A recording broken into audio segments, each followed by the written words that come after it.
Hello, my friends. Today we are going to talk about and learn about a type of painting, not really a style of painting, but a type of painting and drawing that is called landscape. A landscape is a drawing or painting or photograph of land or of the outside.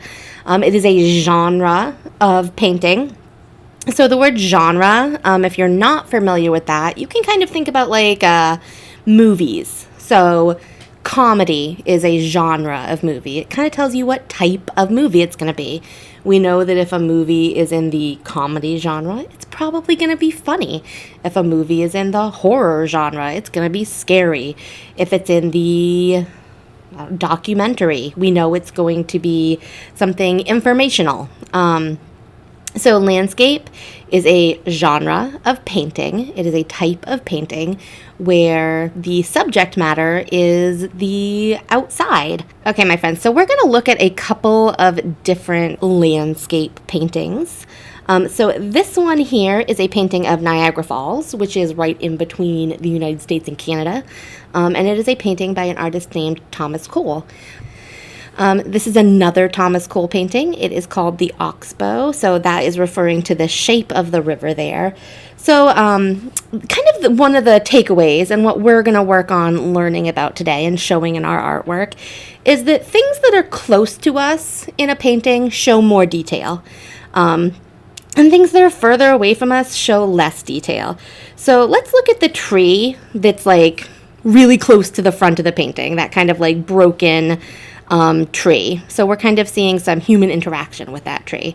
So we have this broken tree, and we can see things like moss growing on it, like where it's broken. We can see like how the wood has split. We can see leaves on the trees. Now look like far off in the distance, like in the kind of circle that's on that river. So there are trees down there. We know that they're trees, but we can't see any details on them. They're kind of just like a green speck.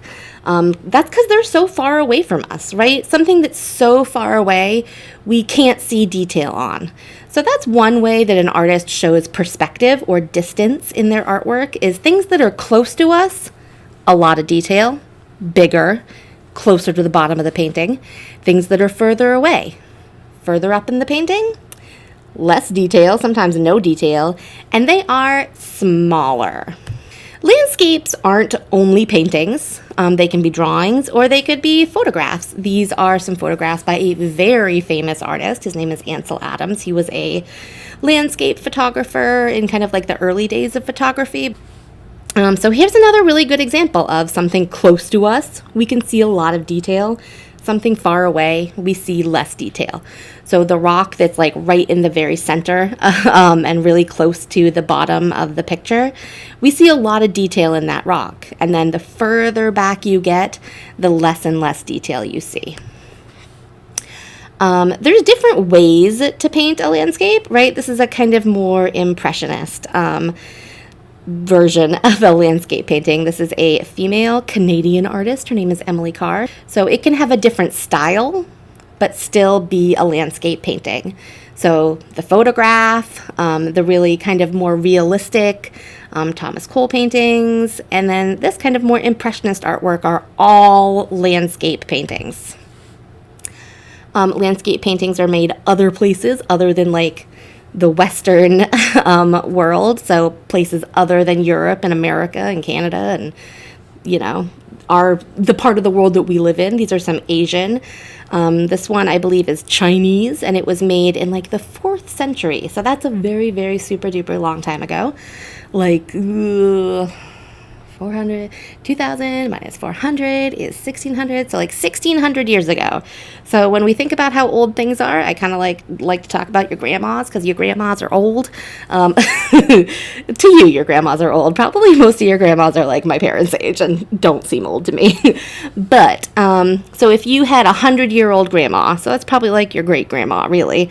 If you had like 100-year-old grandma, that would be like your grandma's lifetime 16 times. So that is a very super duper long time ago.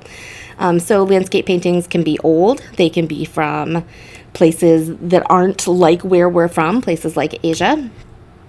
That's another one. It's like a pen and ink drawing. Those were very popular in Asian, so Chinese and Japanese landscape paintings and drawings.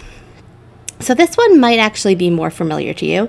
This is a very super duper famous painting by an artist whose name is Hokusai. He was a Japanese artist. This is actually a wood block print. So instead of putting paint on a brush and putting the paint on the canvas, he took a piece of wood and carved into it with a really super duper sharp tools, and then put ink, or colored ink, onto the piece of wood and pressed it onto a piece of paper. And that's how the marks on this piece of paper were made. This painting, I'm going to guess, like, a solid, like, more than half of you have seen before. You probably have seen this a lot in, like, pop culture references. It's another really famous landscape painting by the same artist as the previous one. So it's by an artist. He's Japanese, and his name is Hokusai. I don't know how to pronounce his first name. And I think that was all. So right now, what we're going to do is we are going to get out a pencil, a piece of paper, and that's it. Okay guys, so first I'm going to kind of show you what we're going to do to make our landscape drawing, and then we'll do it together. So right now, just watch. So the first thing that we will do is I'm going to draw a horizon line. The horizon line is where the land and the sky meet each other, and it's usually about halfway up your page. It can be a perfectly straight line, or it can be kind of curved and wobbly and go a little bit diagonal like mine did. Then we're going to draw out a very basic shape that represents our object that we're going to draw 3 times. Once we're going to draw it really big and really close to the bottom of the page. Then we're going to draw it kind of middle-sized and in the middle. And then we're going to draw it kind of small in the back. So the biggest one, I would say it should probably be about the size of your whole hand. So that's like your thumb, your finger, your palm, your whole hand. Your middle-sized object, probably just your palm. So that's the part of your hand without your fingers. And then the smallest one should probably be about the size of your thumb. You don't want that smallest one to be too teeny tiny. You still want to see it and be able to tell what it is. It's just going to have a lot less details. So my biggest one, about the size of my hand, close to the bottom of my page. The middle-sized one is the size of your palm, and it's kind of like right in the middle. And then your smallest one is about the size of your thumb, and it is close to the top of where your land is. So there are 3 parts to a landscape drawing. There is the foreground. The foreground is that part of the paper that I just kind of like colored in. When we draw ours, we will not color it in like that. I was just kind of showing you where the foreground is. The foreground has the most detail because it's closer to you, right? So when you look at something in real life, things that are close to you, you can see more things about them. Like you might be able to see little bits of texture. You might see details that if something was really far away from you, you wouldn't be able to see those details, right? Like if you have like a baseball or a tennis ball in your hand, you can probably see the texture and whether or not there's little bits of dirt on it. If you take that tennis ball and like throw it across your room, it just kind of looks like a yellow ball. So things that are close to us, a lot of detail. Things in the middle ground have the middle amount of detail. So there's still some details that we can see, but not little teeny tiny details. And then there is the background and the sky. So in the background, we can see almost no details at all. Things kind of just look like basic shapes, right? So like that tennis ball that like before I could see lots of details on it, like, I don't know, little bits where your dog ripped off some of the fuzz and little bits where maybe it like landed in mud and there's a little bit of dirt on it, right? Those I don't see anymore. Those are just like, it's just a yellow ball, a yellow circle. Okay. So now, you should pause the video, get out your paper, your pencil, and draw along with me. So we're going to start with our horizon line. And if you need to pause this at any point in time, you go right ahead and pause, my friend. Then we're going to draw a basic shape for our biggest tree. a basic shape for our middle tree, and a basic shape for our smallest tree. So just 3 triangles, one big, close to the bottom of the page, one middle-sized and in the middle of the page, and one small but not teeny tiny towards the top of where your land is. So it probably is sticking out into the sky a little bit. So now is the time to start thinking about the details that you want to add. Like I added some cute little mushrooms to, oops, sorry, I'm playing with like a hair clip. I added some cute little mushrooms. I added some little bits of grass that you could see. This would be a good opportunity to, if your parents are willing to let you go outside, don't go outside without your parents' permission.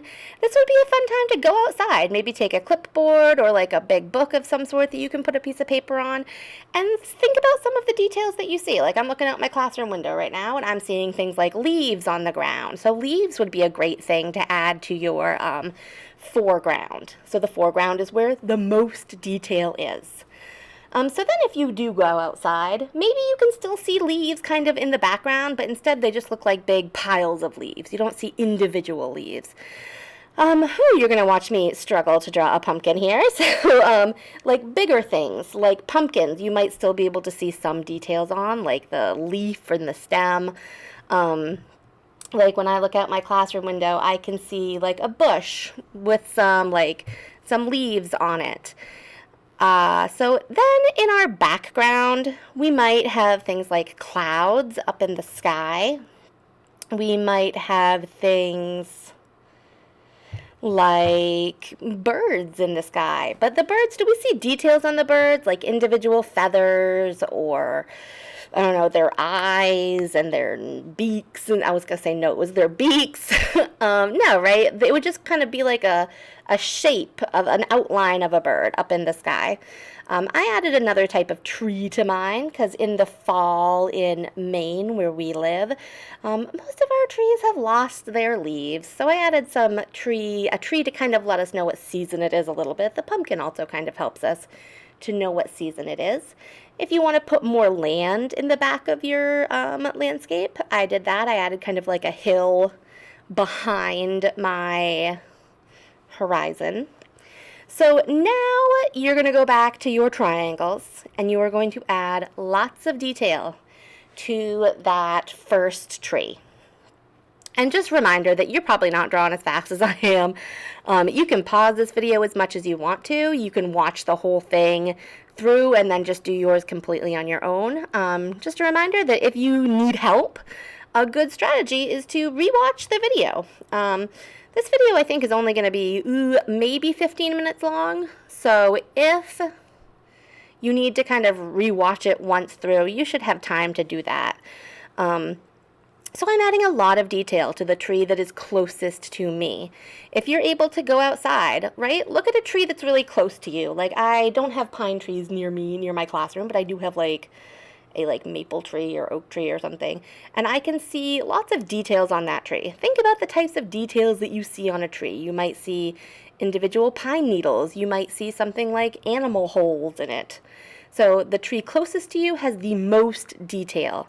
The middle tree has a middle amount of detail. And then the tree furthest away, really, it kind of almost just stays a basic shape because it's far away from us. So that's how you're showing distance. This is one way to create perspective. It's kind of the easiest way to create perspective in your artwork is to use the rule that, right, things close to me are closer to the bottom of the page and have a lot of detail.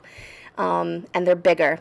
Things that are further away from me have less detail and they are closer to the edge of the horizon line. They're closer to the top of the page.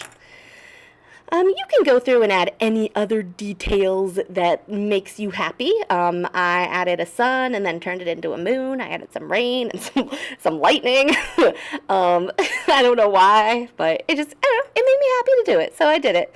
If you want to add things like animals, I would add them in your foreground so that you can put in more detail. Okay, my friends, anything you do for this is going to be fantastic. The big takeaway here, though, is that when you're creating distance in an artwork, things that are closer to you look bigger. Things that are far away from you look smaller. and that is called perspective. So that's the big takeaway here. Okay, my friends, have a wonderful time creating your own landscape artwork. And I would love it if you would send me a picture. Okay, friends, have a wonderful time.